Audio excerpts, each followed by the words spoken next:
Hi అండి, welcome back to our channel Devishri middle class అమ్మాయి. మీరు ఇప్పుడే కనుక మన ఛానల్ ఫస్ట్ టైం చూస్తుంటే ప్లీజ్ ఛానల్ అయితే సబ్స్క్రైబ్ చేసుకోండి. నేనైతే ఈరోజు గోంగూర పులిహోర తయారీ విధానం చూపిస్తున్నానండి. దీనికోసం ముందుగానే కుక్కర్లో ఒక కప్పు రైస్ కుక్కర్ కప్పుతో ఒక కప్పు తీసుకున్నానండి. నేనైతే రైసు మామూలు బియ్యమే, ఇంట్లో వాడుకునే బియ్యమే తీసుకున్నాను. వీటినైతే శుభ్రంగా కడుక్కొని 1-2 చొప్పున నీళ్ళు అయితే పోసుకొని, అలాగే దీనిలో కుక్కర్ పెట్టే ముందు ఒక హాఫ్ స్పూను ఆయిల్ అయితే వేసుకోవాలండి. వేసుకొని ఇలా కుక్కర్ అయితే పెట్టేసుకొని ఒక 2-3 విజిల్స్ రాణించుకోవాలి. ముందుగా అయితే స్టవ్ మీద ప్యాన్ పెట్టుకొని దీనిలో అయితే ఒక హాఫ్ స్పూన్ మెంతులు వేసుకున్నానండి. ఆ తర్వాత దీనిలోకి ఒక టేబుల్ స్పూన్ పచ్చిశనగపప్పు, అలాగే మినప్పప్పు, తర్వాత ఒక స్పూన్ ఏమో ధనియాలు, ఒక స్పూన్ జీలకర్ర, ఒక హాఫ్ స్పూన్ మిరియాలు తీసుకోవాలండి. వీటిని కూడా మంచిగా రోస్ట్ చేసుకోవాలి, డ్రై రోస్ట్ చేసుకోవాలండి. ముందుగా అయితే ఇక్కడ మెంతులు వేగిపోతున్నాయి కదా, ఇదే టైంలో ఈ పప్పులన్నీ కూడా వేసుకుని మొత్తం కలిపి వేయించుకోవచ్చండి. ఇలా వేయించుకునేటప్పుడే ఒక 4 ఎండుమిర్చి అయితే సరిపోతాయండి. ఆ ఎండుమిర్చిని కూడా పక్కన పెట్టేసుకోవాలి. ఇవి కాస్త వేగిన తర్వాత ఎండుమిర్చి వేసేసుకొని వాటిని కూడా వేయించుకోవాలి. చూస్తున్నారు కదా, మన ఎండుమిర్చి కారాన్ని బట్టి తీసుకోవాలి. ఒక 4-5 అయితే సరిపోతాయండి. ఇలాగ మంచిగా వేగినవి అనుకునే టైంలో ఒక స్పూన్ ఆయిల్ అయితే వేసుకోవాలండి. దీనిలో వేసుకొని అప్పుడు మళ్ళీ వీటిని కాసేపు అయితే వేయించుకోవాలి. వేయించుకున్న తర్వాత ఈ పప్పులన్నింటినీ తీసి అయితే పక్కన పెట్టేసుకోవాలండి.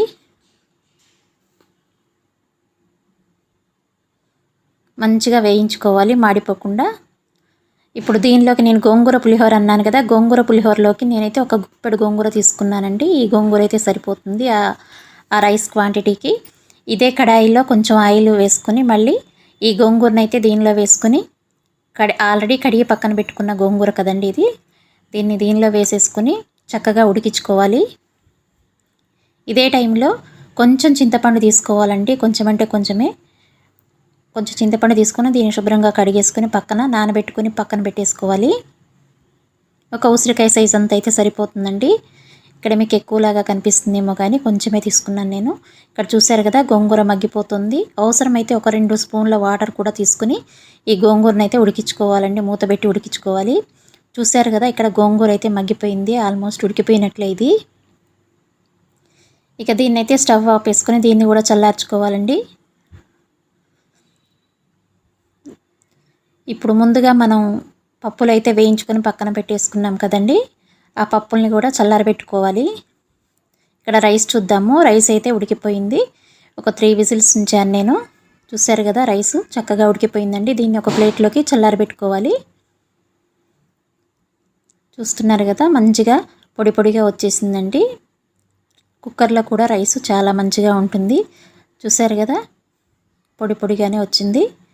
ఇక ఈ పప్పులు అయితే మిక్సీ జార్లో వేసుకుందామండి. మిక్సీ జార్లో వేసుకొని మంచిగా మెత్తని పౌడర్ లాగా అయితే పట్టేసుకోవాలి. మెత్తగా పౌడర్ లాగా ఉండాలండి, మరీ బరకగా ఉండొద్దు. చూశారు కదా, ఇలా పట్టుకుంటే సరిపోతుంది. ఇంక ఇదే మిక్సీ జార్లో ముందుగా మనం గోంగూర ఉడికించుకొని పక్కన పెట్టుకున్నాం కదా, ఆ గోంగూర వేసుకోవాలి. అలాగే దీంతోపాటు చింతపండు నానబెట్టుకొని పక్కన పెట్టుకున్నాం కదా, ఆ వాటర్ అంతా తీసేసి చింతపండు వరకు వేసుకొని మెత్తని పేస్ట్ లాగా అయితే పట్టుకోవాలండి. ఈ చింతపండులో ఉండే వాటర్కే అది మెత్తగా అయిపోతుందండి గోంగూర. ఇంకా దానిలో వాటర్ ఏమి వేయాల్సిన అవసరం లేదు. అలాగే ఇప్పుడు స్టవ్ మీద మళ్ళీ ఒక ప్యాన్ పెట్టుకుని దానిలో కొంచెం కాస్త ఎక్కువ ఆయిల్ ఉంటేనే బాగుంటుందండి పులిహోరకి. ఆయిల్ వేసుకొని ముందుగా పల్లీలు అయితే మనకు ఎన్నైతే వేసుకుంటామో అన్ని పల్లీలు అయితే వేసుకొని వేయించుకోవాలి. ఇవి వేగుతున్న టైంలోనే ముందుగా అయితే మనం అన్నం ఒక ప్లేట్లో పెట్టుకున్నాం కదండి, ఆ ప్లేట్లో మనం పౌడర్ చేసి పక్కన పెట్టుకున్న పౌడర్ని వేసి కలుపుకోవాలి.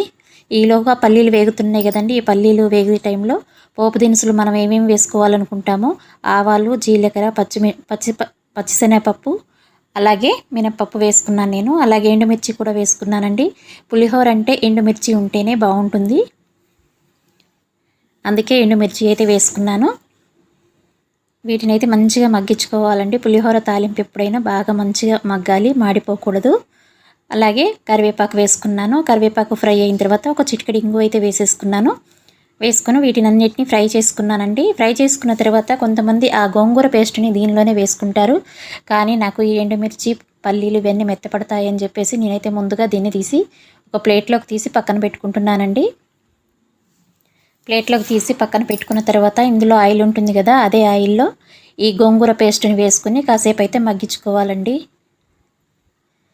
కాసేపు అలా మగ్గితే దానిలో ఉండే పచ్చిదనము ఇంకా ఏదైనా ఉంటే పోతుందండి. మనం ఈ గోంగూరలో చింతపండు ఎందుకు వేసామంటే గోంగూర కొంచెం వగరగా ఉంటుందండి. ఈ వగరును బ్యాలెన్స్ చేయడానికి చింతపండు వేస్తే టేస్ట్ కరెక్ట్గా వస్తుంది. ఇలా ఈ గోంగూరనైతే ఈ ఆయిల్లో వేసేసుకొని చక్కగా కలిపేసుకొని మగ్గించుకోవాలి. ఇప్పటివరకు మనం పసుపు వేయలే కదండి, దీనిలో పులిహోరకు సరిపడా పసుపు అయితే వేసుకోవాలి. అలాగే సాల్ట్ కూడా వేయలేదు, సాల్ట్ కూడా ఈ గోంగూరలోనే వేసుకోవాలి. ఇలా దీన్ని అయితే చక్కగా మగ్గిచ్చేసుకొని ఇంకా అడుగంటుతుంది అనుకునే టైంలో స్టవ్ ఆపేసుకొని చల్లార్చుకోవాలండి. దీన్నైతే మనం ముందుగా అన్నంలో పొడి వేసి కలుపుకున్నాం కదా, అదే అన్నంలో ఈ గోంగూర పేస్ట్ని వేసి చక్కగా కలిసేలాగా అయితే కలిపేసుకుంటే ఆ పోపు దినుసులు అన్నీ వేసుకొని కలిపేసుకోవాలండి. చక్కని గోంగూర పులిహోర అయితే రెడీ అయిపోయింది. చూసారు కదా, చూడటానికి చాలా బాగుంటుంది, టేస్ట్ అయితే అదిరిపోతుందండి. ఒక్కసారి అయితే ట్రై చేయండి. తెలియని వాళ్ళు ఎవరైనా ఉంటే మాత్రం ఒక్కసారి ట్రై చేసి చూడండి, మళ్ళీ మళ్ళీ కావాలనిపిస్తుంది మీకు కూడా.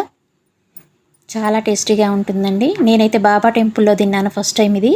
ఆ తర్వాత నేను చేయడం మొదలెట్టాను. చాలా బాగుంటుంది.